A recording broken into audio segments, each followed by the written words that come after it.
ఈసారి తెలంగాణ సర్పంచ్ ఎన్నికల్లో అద్భుతమైన కొత్త ట్రెండ్ కనిపిస్తుంది. లక్షల్లో జీతాలు వదిలేసి సాఫ్ట్వేర్ ఇంజనీర్లు, యుఎస్ టేకీలు, అడ్వకేట్లు, పోలీస్ అధికారులు, ప్రొఫెసర్లు అందరూ పల్లెల్లోకి వచ్చి సర్పంచ్ పోరులో నిలుస్తున్నారు. ఈ మార్పు ఎందుకు వచ్చింది? గ్రామ రాజకీయాల్లో ఇది ఏం సూచిస్తుంది? పూర్తిగా ఈ వీడియోలో చూద్దాం. ఒకప్పుడు సర్పంచ్ ఎన్నికలంటే ఊరిలో పేరున్న పెద్దలు, స్థానిక నాయకులు, సాంప్రదాయ కుటుంబాలు వారికి మాత్రమే పరిమితమయ్యేవి. కానీ కాలం మారింది. ఇప్పుడు విద్యావంతులు, పెద్ద ఉద్యోగాలలో ఉన్న ప్రొఫెషనల్స్ గ్రామానికి సేవ చేయాలి అనే తపనతో ముందుకు వస్తున్నారు. ఇది తెలంగాణ గ్రామ రాజకీయాల్లో ఒక పెద్ద పరివర్తన సంకేతం. ఈసారి సర్పంచ్ ఎన్నికల్లో అత్యంత హృదయాన్ని తాకిన మార్పు సాఫ్ట్వేర్ ఇంజనీర్ల ప్రవేశం.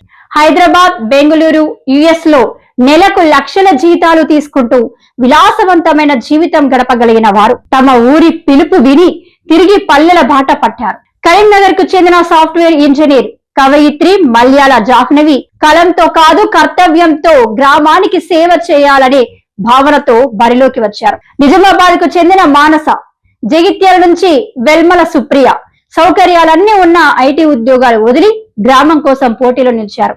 నిజామాబాద్ శౌరి నిహారిక కూడా లక్ష జీతాన్ని సులభంగా వదిలి చిన్ననాటి మట్టి పాదం తనను పిలిచిందంటూ ముందుకు వచ్చారు.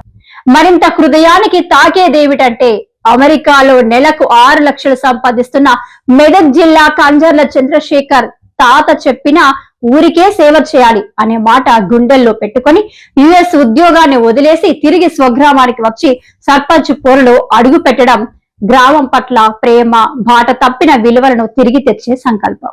ఇప్పుడు ఈ యువతలో ఇంతగా పెరిగిపోవడం తెలంగాణ పల్లె రాజకీయాల్లో కొత్త నమ్మకాన్ని నింపుతుంది. ఈ భారీ మార్పుకు వెనుక ఉన్న అసలు కారణాలు చాలా లోతైనవే. గ్రామాల్లో అభివృద్ధి అవకాశాలు పెరగడం, యువతలో సామాజిక బాధ్యత పెరగడం, గ్రామ పట్టణ తేడాలను తగ్గించే ప్రయత్నం, రాజకీయాల్లో నైపుణ్యం అవసరం అవడం. ఇక ఒక సర్పంచ్ నిజమైన దృష్టి, నిజాయితీతో పనిచేస్తే ఓ చిన్న గ్రామం కూడా పెద్ద మార్పును చూసేస్తుంది. అభివృద్ధి వేగం పెరుగుతుంది, పారదర్శకత పెరిగి ప్రజల్లో నమ్మకం పుడుతుంది. ఇన్నేళ్లుగా పెండింగ్ లో ఉన్న సమస్యలు కూడా అడ్డంకులు లేకుండా పరిష్కారం అవుతాయి. నాయకత్వం మంచిదైతే గ్రామం బతికిపోదు, ఎదుగుతుంది. ఈ నిజం గ్రహించినందుకే చదువుకున్న వారు, నైపుణ్యం ఉన్న యువత పకడ్బందీగా రాజకీయాల్లోకి అడుగు పెడుతున్నారు. తమ గ్రామం మారాలి, తమ ప్రజలకు మంచి జరగాలి, ఇదే సంకల్పం వారిని ఈ మార్గంలోకి తీసుకొస్తుంది. ఈ మార్పు తెలంగాణ గ్రామ రాజకీయాల్లో కొత్త శకం ప్రారంభమవుతుందనే చెప్పాలి. ప్రొఫెషనల్స్, యువత, చదువుకున్న వారు ముందుకు రావడం భవిష్యత్ గ్రామ పాలనను మరింత బలంగా మార్చే అవకాశం ఉంది. గ్రామ రాజకీయాలు, ఎన్నికలు, ఉద్యోగాలు, ప్రభుత్వ పథకాలపై ఇలాంటి అప్డేట్స్ కోసం డిఏఆర్ ఫోకస్ ఛానల్ ను ఫాలో అవుతూ ఉండండి.